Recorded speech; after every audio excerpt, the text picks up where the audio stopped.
Okay, not seeing any questions here, and I'm glad everybody was able to get in with the passcode. You probably have been using those with your other classes.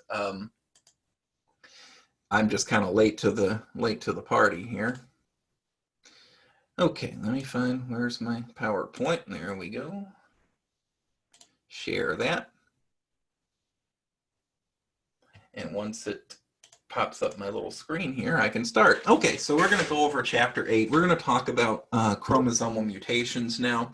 Again, this is a pretty short chapter, and it simply goes over how sometimes chromosomes some of the information in chromosomes can move to another location within the chromosome. Sometimes you can have a deletion of a part of a chromosome, and sometimes you can have where you will have what's called a translocation, maybe, anyway, sometimes you can have one piece of one chromosome break off and go join another chromosome somewhere else in your genome. Sometimes that's just random, but there are cases where we do know where some of these conditions happen, and we'll talk about a few of those. We may not quite get there today, but we certainly will on Wednesday. So I just wanted to throw in some concepts about what we're talking about in this chapter here. So chromosomes can fail to separate properly. And we talked about this before when we talked about meiosis, is that in meiosis, particularly at those anaphase stages, both anaphase 1 and anaphase 2, you can have problems in which the chromosomes simply don't segregate properly. And this is known as non-disjunction, and we're going to talk about that a little bit later on today. So again, sometimes chromosomes can fail to separate properly in meiosis, and the result is you can have variations in chromosome content in the gametes.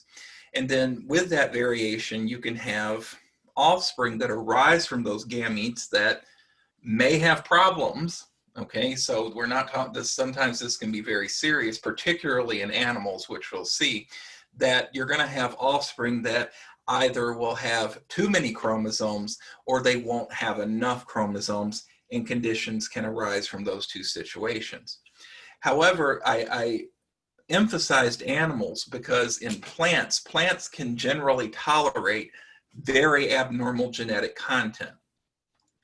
But even though they can tolerate it, and what I mean by that is they can have multiple copies of a chromosome, a particular chromosome, they will express it in unusual phenotypes. But that generally still is not going to affect the plant that much. It's not going to cause, the big thing is it's not going to be lethal to the plant. It can produce fruit essentially in the normal way. However, it won't, sometimes that fruit is going to have multiple chromosomes, and that will be expressed in the phenotype. And again, we'll see that as we move through the lecture today. So in animals, however, genetic information is in a very delicate equilibrium.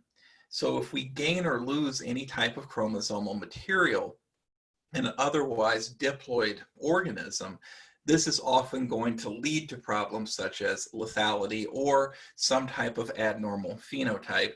And we will see that today as we continue through the lecture as well. And if the information is rearranged in a diploid organism, sometimes it can be tolerated. However, the viability of the gametes and the phenotypes of those organisms arising from those gametes, they may be affected, and again, sometimes they can be affected in a not so good way. And chromosomes in humans also contain what are called fragile sites. These are regions that are susceptible to breaking more easily than they normally are, which can lead to abnormal phenotypes. And so, now that we understand some of the concepts, now we can look over some of the common chromosomal mutations that you're likely to encounter and that we're going to talk about. So some common chromosomal mutations, well, the total number of chromosomes can vary. So again, you can have too many chromosomes, or you can not have enough chromosomes in a particular genome, which we'll see. You can have deletions, sometimes just pieces of the chromosome just get completely deleted. You can have duplications, So sometimes some of the information in the chromosome gets duplicated. So now you have 2 times the amount that where you only had 1 time the amount before. And you can have what are called rearrangements. So sometimes the information of the chromosome can just be simply rearranged. And so there's some specific terminology that we use to describe variations in chromosome number. So in variations in number of chromosomes, what we mean by this is that there's going to be a change in the total number of chromosomes. There's going to be a deletion or duplication of genes, or there's going to be a deletion or duplication of some segment of the chromosome. And then finally, there are going to be some rearrangements of genetic material within or among chromosomes. And so this is what we mean by when we're talking about we can have these variations in chromosomes. And typically, as we said back in talking a little bit about the summary of the chapter, you can have these changes happen in plants where you may not have a problem in the plant. It can have a phenotypic effect, but it doesn't have any genetic effect on the plant. However, if this occurs in humans, there can certainly be sometimes lethality that is associated with these variations. And again, we'll talk about that as we move through today. So some of the specific terminology that we use to go over and talk about these or not problems, I won't say problems, but variations, is aneuploidy. Oh, hang on, something's flashing here. Let me is aneuploidy, and aneuploidy is simply just variations in chromosome number. And aneuploidy is kind of a catch-all term where the organism is either going to gain or lose 1 or more chromosomes, but they're not going to lose the entire set. And so there's some terms that fall under the aneuploidy headline that we use to describe these situations. So first and foremost is called monosomy. And monosomy is the loss of a single chromosome in an otherwise diploid genome. And this is, as we can see here, this is a table from the textbook. We can see this is represented by 2n minus 1. The normal condition, as you can see here, is called disomy. So that's the normal 2n condition. And then along with monosomy, we can have trisomy, and trisomy is the gain of a single chromosome, and that is represented by 2n diploid plus 1 extra chromosome. And so you can also see some other examples here, but we'll get into euploidy and all of that as we move through here over the next few slides. So euploidy, to bring that up now, euploidy is when a complete haploid set of chromosomes are present. And then you can have what is called polyploid. This is when more than 2 sets of chromosomes are present. And you can even have 3 sets of chromosomes, and this is called triploid. So 3 sets of chromosomes are present. And generally, when we talk about these aneuploidic conditions here, particularly in humans, we generally, at least for our class, we're going to focus on the monosomatic and the trisomatic conditions, so monosomy and trisomy. So let's look at those two here and how they may occur. So just due to, let's say we have a non-disjunction event in meiosis 1. So if we have a non-disjunction event in meiosis 1 in that anaphase, what it means is that the chromosomes won't segregate correctly. So that means that one of the cells that are produced here in meiosis 1, it's not going to have any chromosomes at all. During the meiosis 2, remember, we're going to have a duplication of those cells.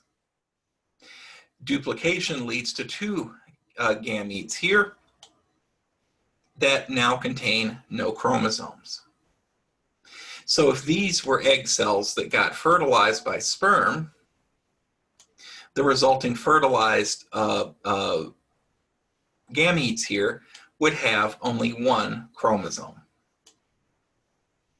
Now, if the non-disjunction event occurs in something like in both can occur in meiosis 2, You can now have a condition where the gametes produced here have an extra chromosome in them. They look like diploid cells rather than haploid cells. And what's going to happen here is that when sperm fertilizes these, you're going to get a trisomy condition. You're going to have two fertilized eggs here, or two fertilized situations here, where the offspring will have an extra set of chromosomes. And of course, the most common here, and we've talked about it before, is trisomy 21. So when a fertilized cell has 3 copies of the number 21 chromosome, this is what leads to Down syndrome, and this is how it occurs. It's a non-disjunction event of meiosis II.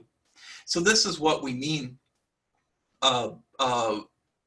This is what we mean when we talk about we can have monosomy sometimes in some of the gametes produced, and then sometimes we can have trisomy conditions, which are going to cause conditions like Down syndrome.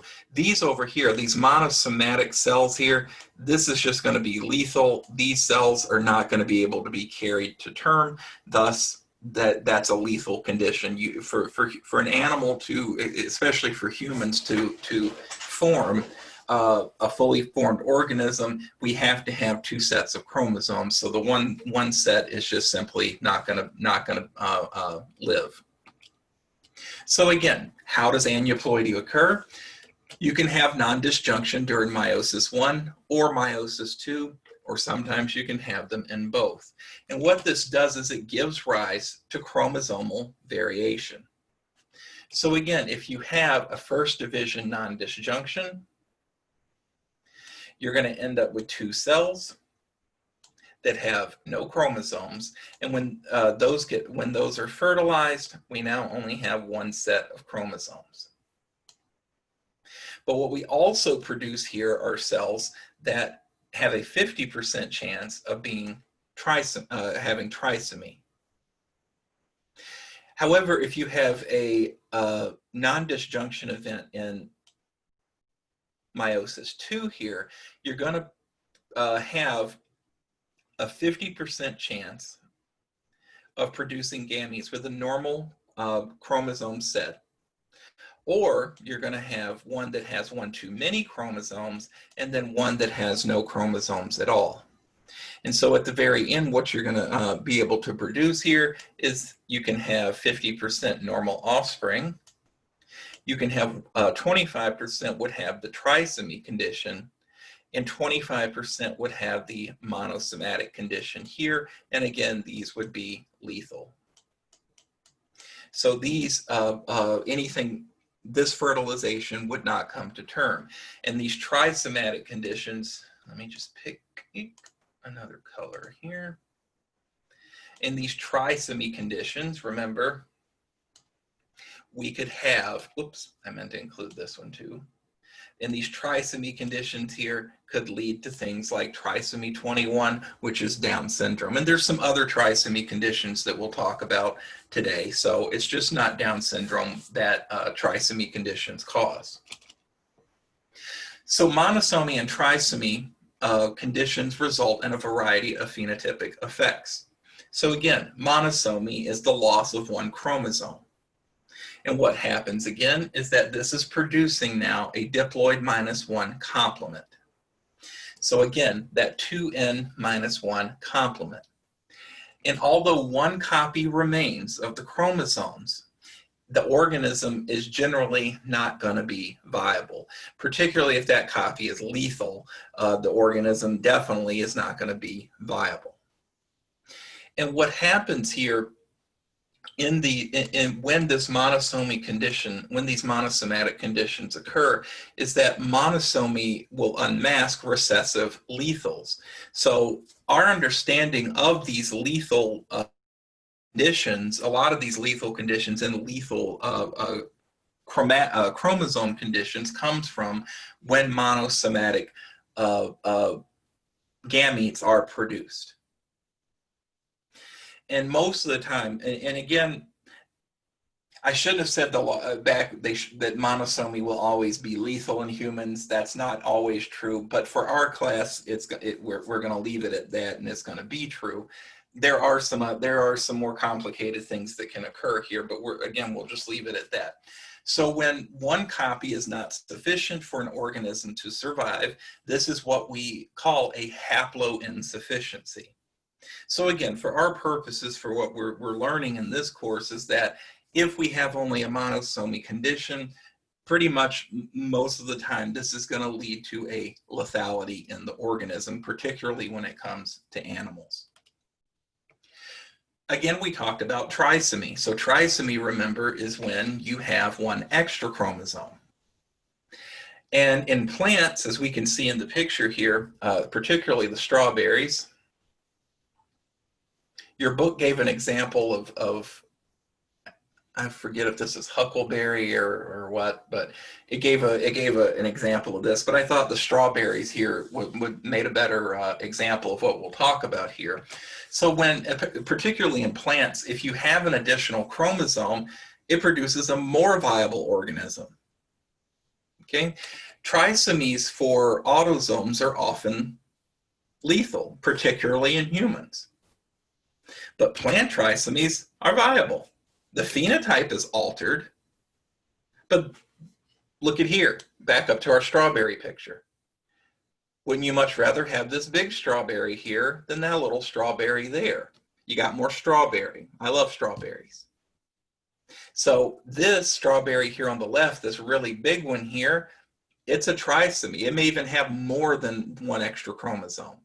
But what this did is it produced a larger fruit, and the plant is still viable. You could still take the seeds from this large strawberry and grow another strawberry plant. It had no other effects on it other than producing bigger fruit. Oh, this is the example here from your textbook of the image to the left here, Datura stramonium. Okay, so it's Datura. When it has an altered phenotype, it has 12 primary trisomic conditions with a diploid number of 24. So I'm assuming it normally would have 8 chromosomes, but in its trisomy condition, it has 24. And I remember when I put this together, I couldn't find the normal situation here of what this should look like when it wasn't in the trisomatic form. So that's why I threw the strawberry in, because the strawberries always look so much more interesting, I think, than the one that your book used there. So if I do ask a question about this on the exam, I'll definitely ask you about the strawberries, because it's just so much easier to see. But the bottom line here, to just get back to the teaching part here, is that these trisomy conditions are not going to always be lethal, particularly in plants. Okay, so the only thing that's going to happen in plants in most situations is you're just simply going to produce bigger fruit. Trisomy conditions, again, in humans, though, can lead to things like Down syndrome. There is also another condition that causes Down syndrome, but we'll talk about that a little bit later. But Down syndrome is a trisomy condition, of course, of chromosome 21. It means that there's an extra chromosome present. That means that we have 3 number 21 chromosomes. And this is going to be found 1 in every 800 births. And people with Down syndrome will have 12 to 14 characteristics, which is unique to the trisomy 21 condition. Affected individuals will typically express 6 to 8 of these conditions on average. And if we look at the karyotype here,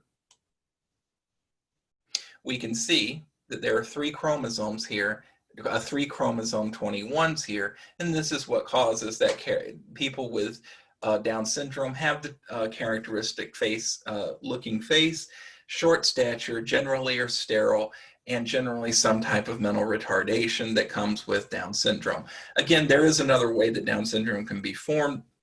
Familial Down syndrome can move through generations, but we'll talk about that a little bit later on. So there's this region called the Down syndrome critical region, found on chromosome 21.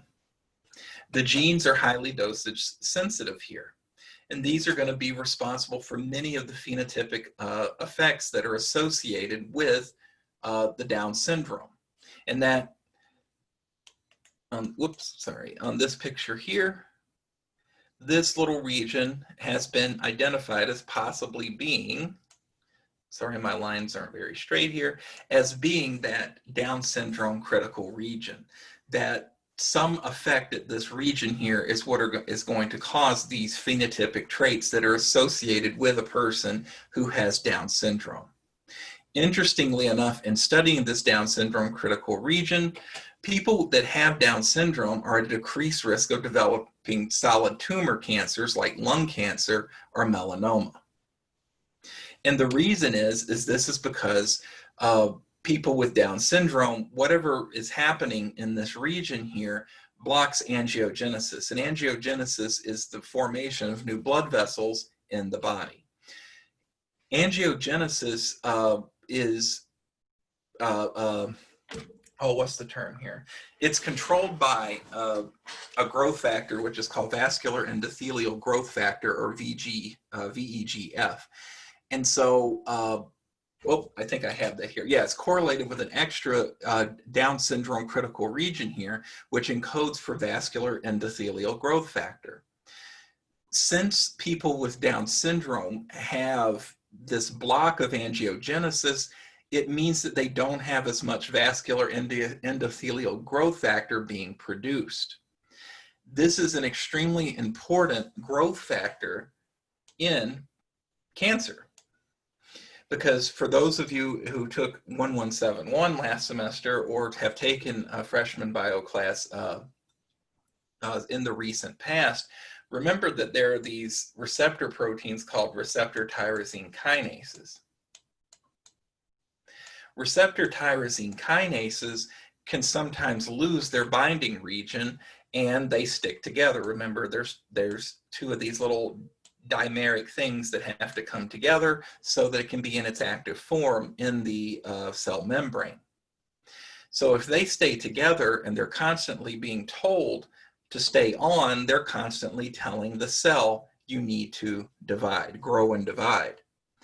So VEGF is a very, very common growth factor that normally binds to these RTKs.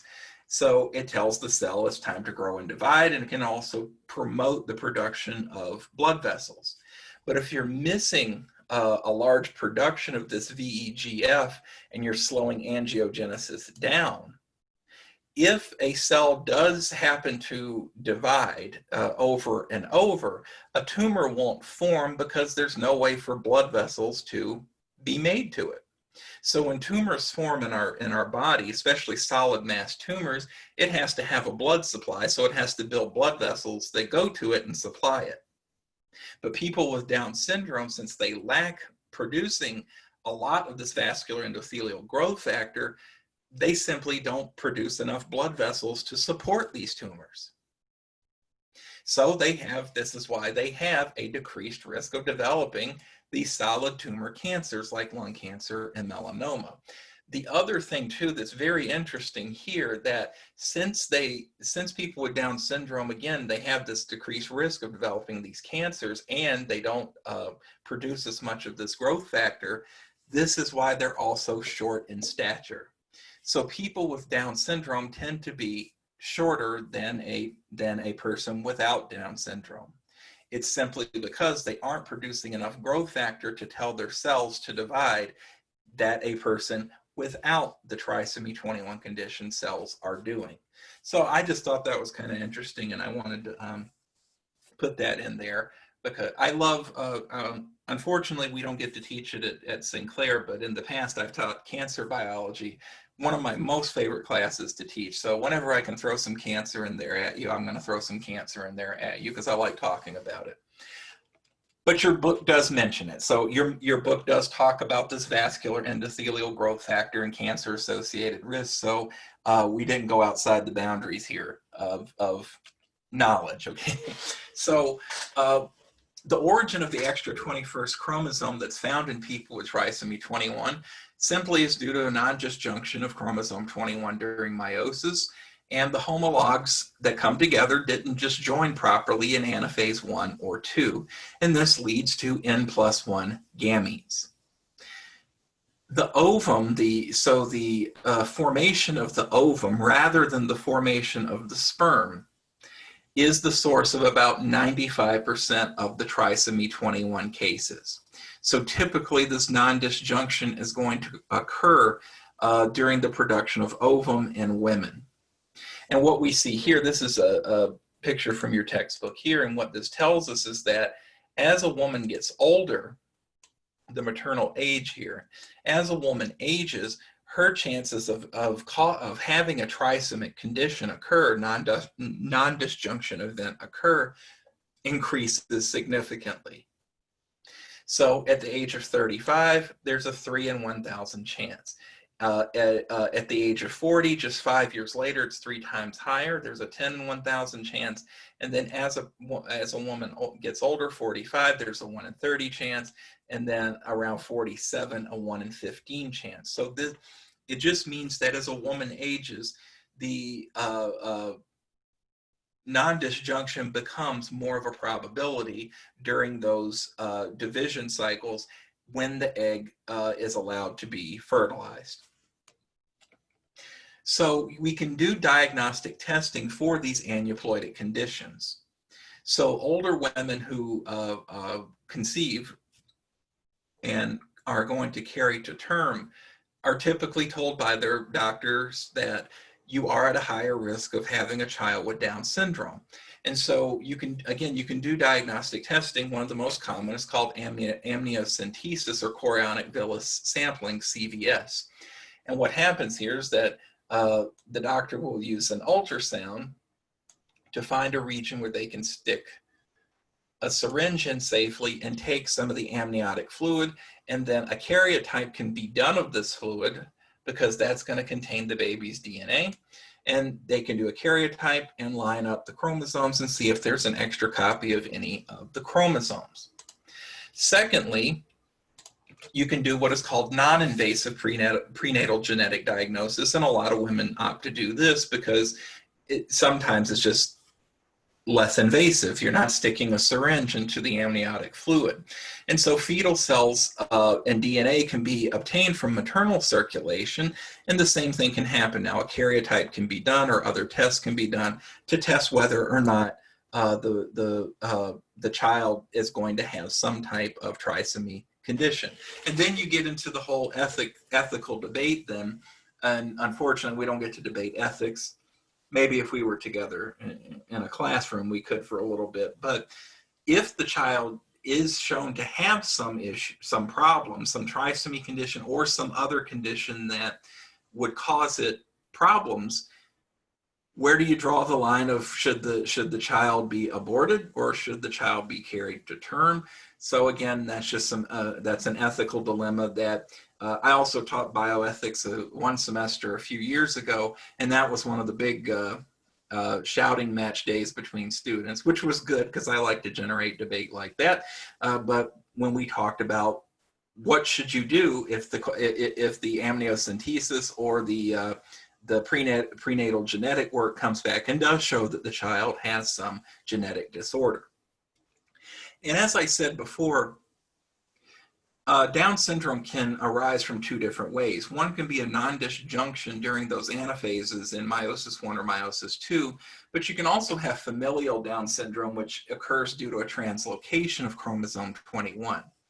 And we've already talked about this. I believe we mentioned this in the in chapter 7, is that Down syndrome can occasionally run in families. And remember, we talked about genetic anticipation, where as new generations come about, the condition gets worse.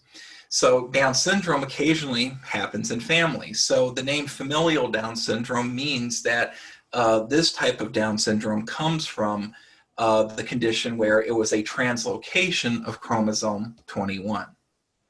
And what happens here in familial Down syndrome is that in a normal karyotype here, we see on the left, we have 2 copies of number 4Q, and we have 2 copies of 21Q. But then that one of those 21Qs translocates and sticks itself, attaches itself to the top of chromosome 14. And so now when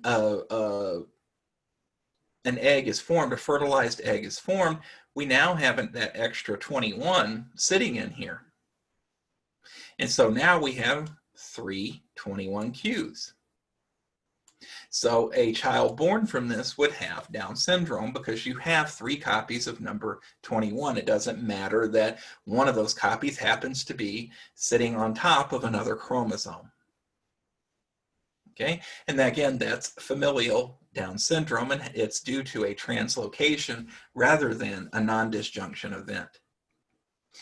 So there are other 2 aneuploidy conditions in humans that do survive to term. Most of the time, aneuploidy conditions do not survive to term. But there's Patau syndrome, which is trisomy 13. We can see that in the picture here. 3 copies of number 13. And then there's what is known as Edwards syndrome, called trisomy 18. Both of these trisomies survive to term, but both of them also manifest severe malformations and early lethality, meaning that once the child is born, they typically do not live for very long after birth. And trisomies are usually attributed to about 20%, and 20% of conceptions linked to spontaneously aborted fetuses. And the other term for this is miscarrying. And so I talked to another student, she's not here today, but I did talk to another student about this earlier this semester, and I've talked to students about this throughout the whole time I've been teaching, is that yes, miscarriages are very sad for what happens. However, generally miscarriages are nature's way of taking care of most likely a genetic issue that under every other circumstance, under the circumstances, that fetus would not have been able to survive. So it's nature's way of taking care of that. However, I know that we're all humans and emotions gets put into this. It also goes back into thinking about ethical considerations. So that is also another area that could be debated here.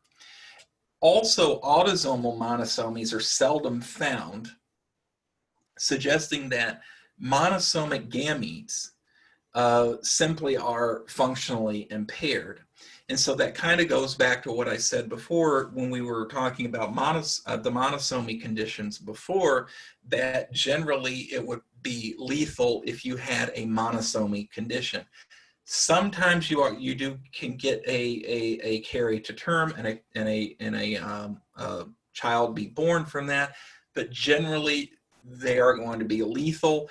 And there is some suggestion that if you have a gamete with only one set of chromosomes in it after fertilization, it's just functionally impaired and the body gets rid of it. I would hazard to guess, and this is just totally based on what I know about these conditions, is that this may happen a lot in women. There may be a fertilization of an egg that only has one set of chromosomes in it. Thus, it's just simply not going to be carried to term. And then that is just simply lost because it's just not viable. So all of the other things associated with pregnancy occur and conception occur. But then since there's a monosomy condition, the body recognizes that and simply gets rid of it because, again, it's just functionally impaired. And you can also see over here, this is an image from your textbook. You can see the various different problems that are related to Patau syndrome, trisomy 13, mental retardation, growth failure, deafness, atrial septal defect, microcephaly, cleft palate, polydactyly. The list kind of goes on and on here. Simply, a child born with these trisomy conditions are simply just not going to live for very long. The people who had me last semester, and I talked about this a little bit with them, and the people who've never had me before, my mother was a practicing gynecologist for many years. She's now retired, but I did get to work in her office for about 9 years when I was in college and when I first started grad school. And I have seen a child born with Edwards syndrome carried to term, and it was extremely I had seen everything up until that point, but when that child was born with it, it was still very upsetting, and it did not live for very long. It only lived for about 30 minutes and then died. So these conditions can have very serious outcomes for the child that's born from them. So as we talked about, not to bring everybody down, but let's talk about polyploidy in plants so we can get out of that sad stuff. So polyploidy, again, is very prevalent in plants. And so polyploidy is when there are more than 2 haploid sets of chromosomes. And polyploidy can originate in 2 different ways. There can be an addition of 1 or more extra sets of chromosomes identical to the normal haploid complement of the same species, and this is called autopolyploid. So again, you can have the addition of 1 or more sets of some extra chromosomes that are identical to the normal haploid chromosomes, and this is autopolyploid. However, you can hybridize plants, so you can now have plants that will have chromosome sets from different species. And this is known as allopolyploidy. And yes, there are conditions for this as well. So hybridization occurs when you cross 2 related but different species to get benefits from one species that may not be found in the other. So again, autopolyploidy is just 1 or more extra sets of chromosomes normal to the haploid condition, the normal haploid condition, or through a hybridization now you have more chromosomes due to a hybridization, and this is allopolyploidy.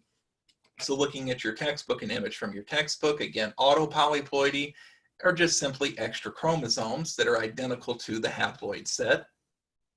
But in allopolyploidy, you can, again, hybridize plants and bring in chromosomes from other plants and then form a tetraploid here, which is perfectly capable of producing whatever that plant produced. And you can use those, maybe there was some benefit to adding whatever this species was, and now those beneficial genes are in the plant that you wanted anyway.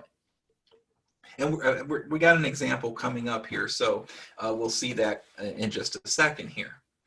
So in autopolyploidy, each identical set of chromosomes is identical to the parent species. And this can arise in several ways. So the diploid gamete, as we've talked about already, can be produced to non-disjunction. Occasionally, 2 sperm can fertilize 1 ovum, but that's kind of rare. The non-disjunction typically happens more often. This is more prevalent in natural populations. This happens quite a bit in natural populations of plants. And it will always produce, generally going to produce balanced gametes. So triploides would be AAA, tetraploids AAAA. I'm guessing they're called quintuploids after that. They would have 5 A's, sextuploids, 6 would have 6 A's, and so on and so on and so on. Okay? We can also have a condition called, well, speaking of tetraploids here, we can have conditions that are called things like allotetraploid. And so allotetraploid occurs when chromosomes have replicated, but the parent cell never divides, but it re-enters into interphase. And what happens here is that the chromosome number will double. This can happen. However, to induce this in a lab, if you're trying to study how these tetraploids are formed, you have to use a chemical to cause this to happen, and that chemical happens to be colchicine. So that's why I say here, experimentally, you can induce this re-entry into interphase, doubling the chromosomes, by using colchicine, because colchicine will interfere with spindle fiber formation. Thus, the chromosomes will never be able to be pulled apart. Interestingly enough, colchicine is the medication that is also used to treat gout. So if you've ever known anyone with gout, this is the medication that they were most likely prescribed to treat gout. And it comes from, because any time a medicine comes from a plant, I try to point it out, it comes from what is called Colchicum autumnale is the name of it, or the autumn crocus. This is where colchicine is derived from. However, taking too much of it leads to death, because if you keep taking too much colchicine, then eventually your chromosomes are going to fail to keep migrating, and if no new cells can be produced, you just are going to end up 6 feet under. An allopolyploidy here, again, this results from hybridizing two very closely related species. They're different, but they're very closely related, and you can bring them together. I hybridized a species of poplar when I was in graduate school because I needed some of the growth abilities of one species, but wanted to use the other species since it tended to be more of a natural, non-invasive species for the particular area I was working in. Hybrid plants, though, when you're doing hybridization in plants, you have to be very careful. There's not much you can do to be more careful, but sometimes you will produce these hybrid plants that are sterile, and you have to start over. Hybrid plants simply can't produce viable gametes, which is unfortunate because a lot of very good hybrids for various different conditions and things that needed to be taken care of have been produced in the past, but they're sterile.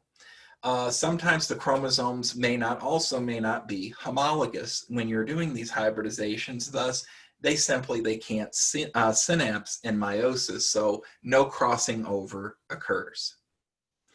You can also have a condition called amphidiploid. So amphidiploid is an allotetraploid where both original species are known. These can be found in nature. Their reproductive success is based on their potential if they can form balanced gametes. So since there are two homologs of each specific chromosome present in these amphidiploids, meiosis will occur normally. And there is a very common example that happens in nature. Sorry, I'm trying to think of the Italian name, or not Italian, Latin. Oh, here, Gossypium, yeah, there we go, is the cotton plant. So Gossypium here is an amphidiploid because it's an allotetraploidic plant that can reproduce because it can form balanced gametes because there are two homologs of each specific chromosome in the cotton plant. Meiosis can occur normally. And so if we look at this, we can see that species 1 here has 3 distinct chromosomes. Species 2 has 3 distinct chromosomes here, all right?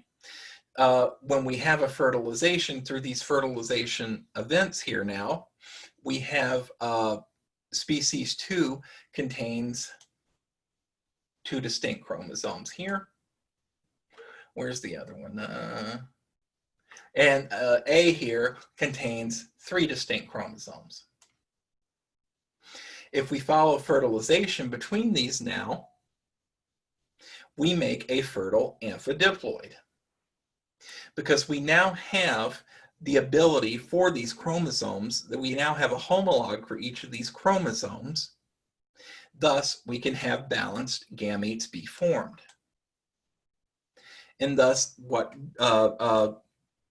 fertilization can occur again simply because we have a balanced amount of homologs in the gametes that we form. Thus, we can have a successful synapsing crossing over event in meiosis when we fertilize these two.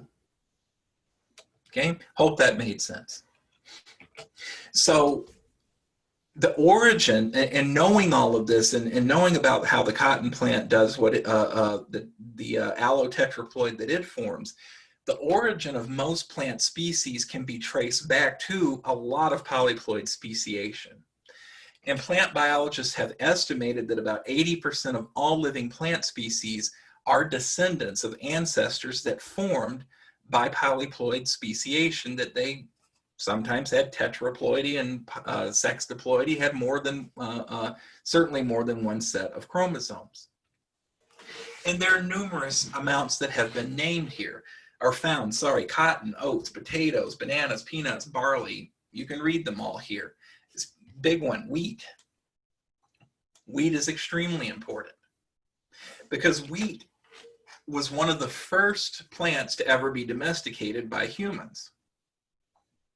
And so wheat has been domesticated for at least the last 10,000 years, and it's the most widely cultivated plant in the world because if you think about it, a lot of our diet is based on bread, and what's not based on bread is based on some type of pasta, which requires flour to make. So bread wheat is a polyploid that has 42 chromosomes, and it is the result of hybridization and polyploidy, as we can see here. Okay.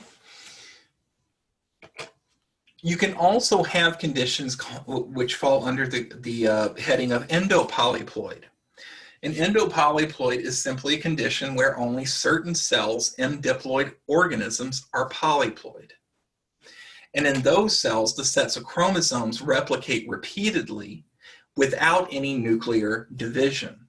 And we have some of these cells in our body. We have endopolyploidic cells in our body.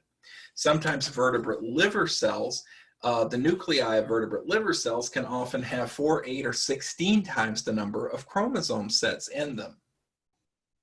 Okay, so again, we can have replication of these cells without nuclear division. Okay, because remember, all of you still paying attention, remember that liver cells are in a state of what are fallen into a cell cycle state of G0, meaning that they only get called up to go through the cell cycle when they need to replace another liver cell. So liver cells constantly are, the chromosome sets in liver cells are constantly increasing, but the nucleus never goes through a division because it's not allowed to complete the cell cycle event. Okay, so I'm going to stop there today because chromosome rearrangements, that will be best to talk about with the rest of the slides in this series here. So while we have a few minutes, yes, you can ask questions about this, but what I'm going to do is go over and I'm going to bring up this week's lab and we can just talk about that briefly. For those of you that may have come in a tad late, last week the lab, the gel electrophoresis lab, there's nothing that you have to return to Sinclair. So once you're done with that lab, I hate to say throw everything away, but because I'm a pack rat, I save everything. So, but anyway, you don't have, the bottom line is you don't have to return anything to Sinclair. So this week's lab, what you're going to be working with, let me get this.